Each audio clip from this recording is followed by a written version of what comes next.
Hey, what is up, everyone? It's Rich. All right, good morning. I am inking, and I thought what I would do today, something a little different than a book review or artist spotlight, is just work for maybe 10 or 15 minutes. So, this is Iron Maiden Legacy of the Beast Series 3, and this actually is my last page that I'm doing for the series. So, it's exciting, and there's a lot of work on this panel. So, yeah, let's just hang out for a few minutes. We'll have a casual chat and you can get a little taste of what I do for Patreon.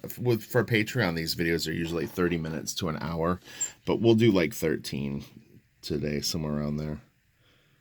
But yeah, I wanted to get this done, so I'm just starting first thing in the morning, as opposed to normally I would work on my own stuff in the morning. But once I get really close to finishing a job, I just want it done, and the I don't know what you would call it, like the completist in me. I can't stand loose threads, loose ends.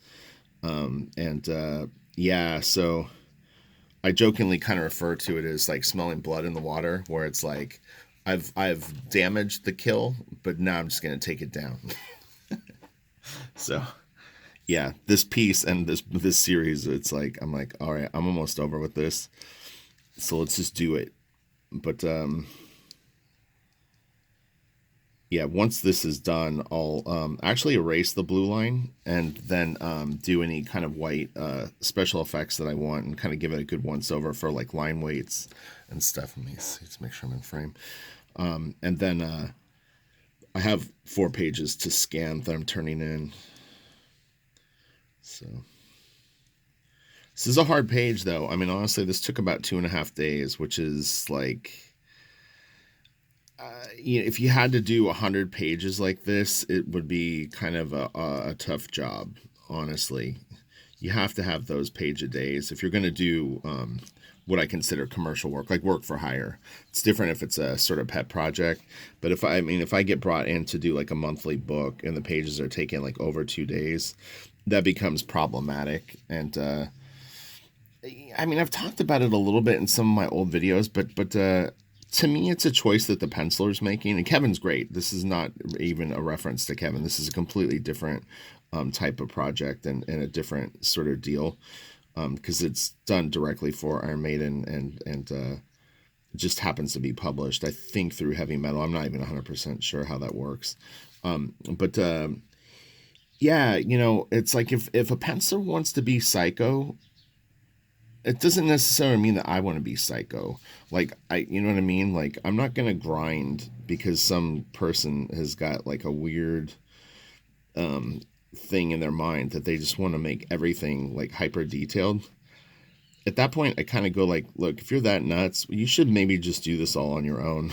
It sounds funny, but I don't know if 100% my job is to be like, you know, you're gonna run yourself ragged for just someone who's very very self-indulgent. And a lot of times, again, it just depends on how into the art I am. Baklow's stuff was detailed, but it also was very very enjoyable to look at and fun. So it's one of those things. It can be interesting. But yeah, I actually really really enjoy inking Kevin's work because of the fact that one, he's really really good. He's very very consistent, and then two, he's so reliable. He's fantastic to work with in terms of his professionalism. Not everyone's like that. I mean, if you've been following my channel for a while, I mean, you've definitely heard me talk about like, oh hey, I'm going to be doing this, and then it falls apart like 1 week later. That's not uncommon. Sometimes I was joking last night to a friend of mine.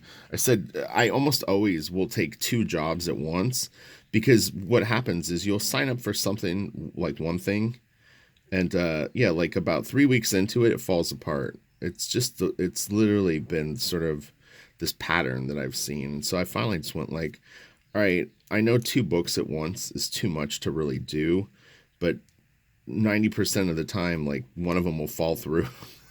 So you're just like, all right, like one of these pencilers is going to flake. They're going to get overwhelmed or they're going to lag or they're going to be doing side work or whatever it is. Something distracts them and then they, what are you doing, Kitty? Don't. Why are you guys so destructive? This wasn't the one. If you watch the end of the video that I uploaded yesterday, I actually showed one of my cats. But this was the other one.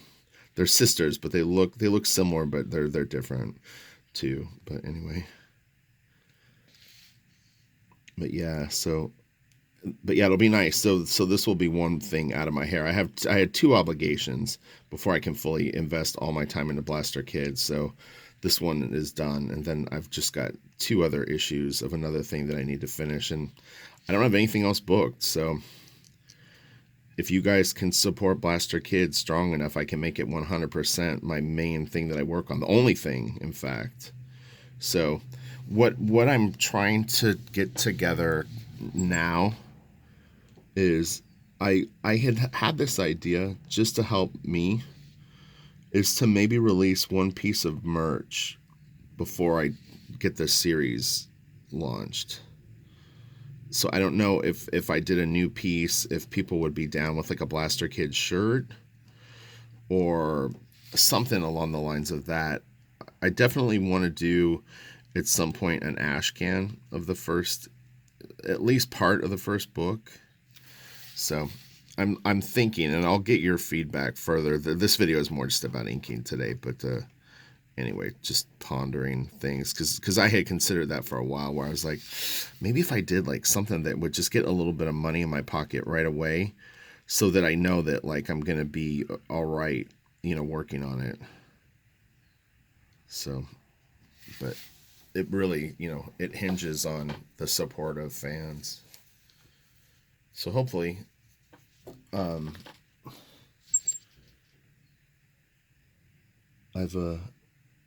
been cool enough to all of you over my years on YouTube that everyone's like, hell yeah, Rich, I'll support it. Of course, dude. What are you talking about? Been waiting.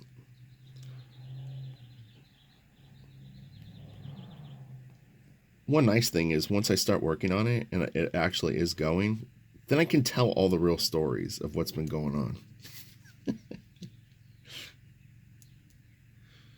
You'll see. Secrets.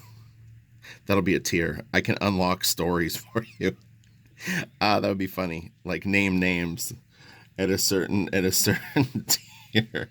It's like I'll tell like some dark story from the comic book archives, some bullshit situation that I had to deal with. There's many. Oh man. We'll burn every bridge. Oh man. I always joke I've got like at least 3 books in me about comics, like working in comics. And the next chapter we're gonna write now. That's the new one. I recommend this to my patrons. I'll say this to you guys too. I would honestly keep a journal. This is a very exciting time in comics.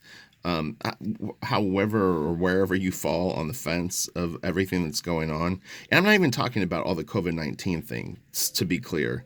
I mean, that's just, it is what it is. But like just in general, I think that it is an incredibly, and I've been saying this for like 16 months. This isn't a new thing, and in fact, I mean, I've had people approach me about a lot of the stuff that I used to talk about even 3 or 4 years ago, before everything took off like a wildfire.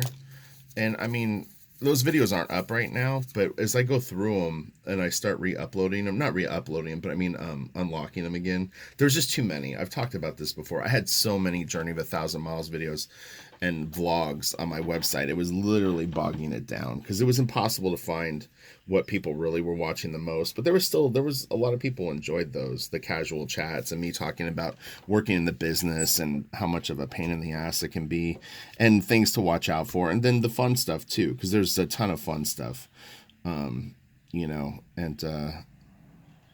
yeah, I mean, but I've always paid attention. That's the thing. And because I came into comics from another very, very competitive business, which is the music business, I already kind of had my head on my shoulders because I had been self-promoting and touring and doing all this stuff and recording, you know what I mean? Like I had dealt with club owners that I don't know in some state, and you're way out of your range, and they owe you money and you've got to figure out how to get them to pay you, or you go into a town and it's just So when I got into comics, the one thing that I noticed is a lot of people didn't have a lot of business sense.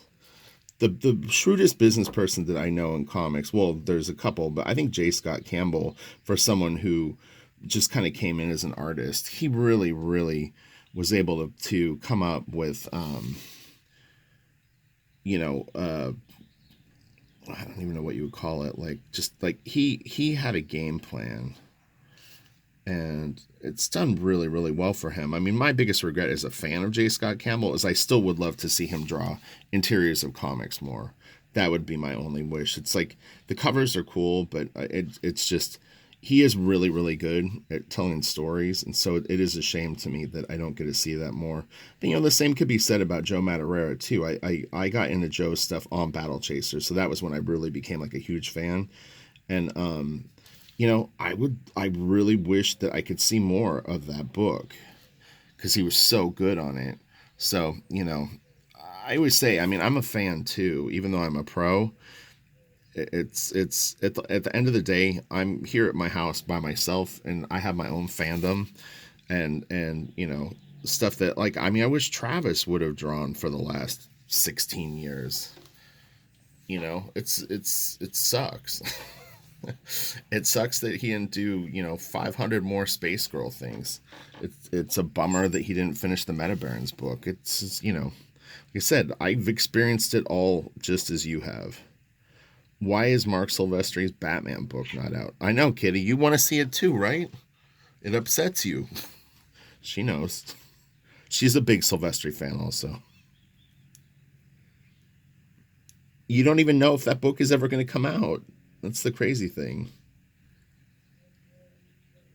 So, like, I'm right there with you, but I'm not flaky. That's the nice thing, is if you invest in me, I actually will do do the work. My track record speaks for itself.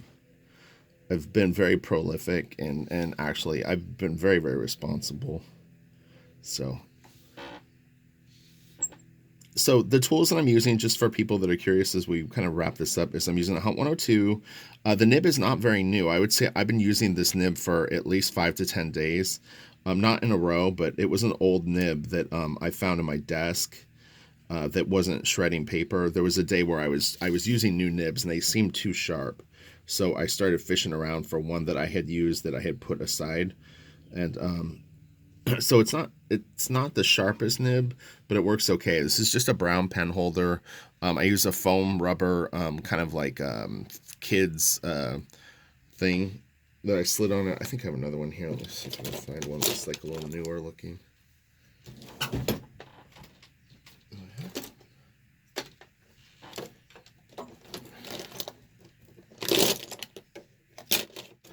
Oh yeah, like this is kind of one that's not as dirty. I think it was red or pink or something like that. This one was actually like bright pink, but you would never know that now. The ink I'm using is old ink. I call it Mississippi Mud. Well, actually, a friend of mine nicknamed the ink that we use to fill in the blacks. I say we because I do use him as an assistant occasionally on really hard pages to fill in blacks. If I'm doing a lot of work, I'll use him. He's a good friend of mine that I've known since we're kids. So I just throw it in this bottle, but this is all old ink. So this would be Ultra Draw. This would be what's it called? This ink, Speedball. So it's just a big mess of old ink. But what I'll do is I pour the ink out of this. This is a lot of ink. It's almost full. I'll fill my inkwell about half the way full of ink, and then the other half water, and that's what I ink with. And someone said that my recommendation on the viscosity of your ink, meaning like how thick to thin it is, really does make a big difference with your tool. So if you're ever dipping like a Hunt 102 in ink and it's not coming off of it in a nice like slick way, that's probably why. And the same with the brush. If you feel like something's not flowing, give a little touch of water a shot. Sorry, that's gonna be the video for today because I actually do need to shoot a Patreon video. But yeah, hang in there. Blaster Kid is coming. I assure you. I just had some loose ends to tie up, and you can see this is a very, very detailed page I'm working on. So this panel will take me probably another 2 hours to ink, and then I've got about 2 to 3 hours worth of cleaning up the different pages and then scanning them. So my morning will be full. But all right, I'll talk to you guys very soon. Thanks for being here. All right, bye.